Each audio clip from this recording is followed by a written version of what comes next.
Hey, Diego, is it okay to feel sadness? There's a lot of advice out there that says sadness is a negative emotion and we should be completely devoid of it.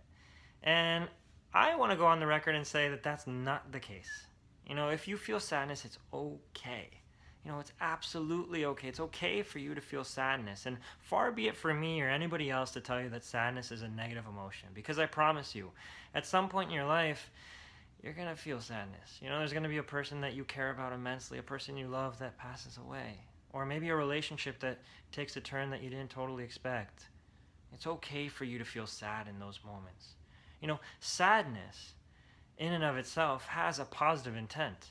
There's a reason we still experience sadness. If not, our ancestors would have gotten rid of it long ago. Evolution would have marked it for elimination. But yet we still experience sadness, don't we? You see, so there's a beauty behind sadness, a catharsis, a purging, a way that when we access sadness, we can rebirth, we can reawaken to our true beauty, our true essence. But there's a distinction here that I want to make. Access versus home. That's the distinction. Is sadness something that you access, or is it something that you go to on a regular basis? Is it your home? I think it's absolutely beautiful for us to access sadness. The way a friend of mine who's a musical producer will access sadness and pour that emotion down onto the keyboard and the synthesizers. And that's the reason why he has all these record labels after him. Because he accesses that emotion. The way poets might, to put their pen to the paper and describe the human condition. There's a beauty behind sadness. In Greek mythology, there's the story of Demeter and Persephone, one of my favorites.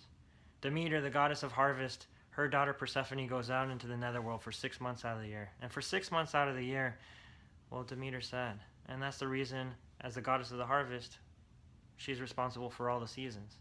So we have fall and we have winter. But there's a beauty behind that, isn't there? The way we can look at all those leaves, the oranges, the reds, the yellows. Behind that sadness is also pumpkins and Halloween and trick-or-treating and people with candy and apple cider. There's the winter with its snowboarding and skiing and snowball fights and snowmen and Christmas. And there's so much beauty behind these seasons, at least these seasons as I've described them as they show up in the United States. Wherever you may be, there's a beauty behind those seasons as well. So the point is to access sadness, but don't make it your home. Make your home beauty, love, radiance, joy, appreciation, love, presence, light, energy, whatever it is that you want to describe it, but that amazing feeling. Because if you make sadness your home, well, that over the long term isn't attractive to anybody. Because what people are really attracted to between two people is the emotion. Because they feel that if they're around you, they might actually catch that emotion. That emotion that you transfer to another human being. To make beauty, to make love, to make happiness your home. So that way in the presence of another person, you bring them into your home. And they step in and they see, wow, this person's heart is just pure authenticity, love. It's a person that I could build a relationship with. A person I can trust. A person that I can trust with my own emotions and my own heart. To experience love, to know that is home, where the heart is. So absolutely access sadness, but don't make it your home. Build a beautiful home by accessing love and beauty and radiance every single day, as much as possible, so it becomes you. I hope this is something that moves you, and if it is, I would ask you for a favor. Share this with your friends and family so they know, hey, you know what? I don't have to repress or reject sadness, because that which you resist persists.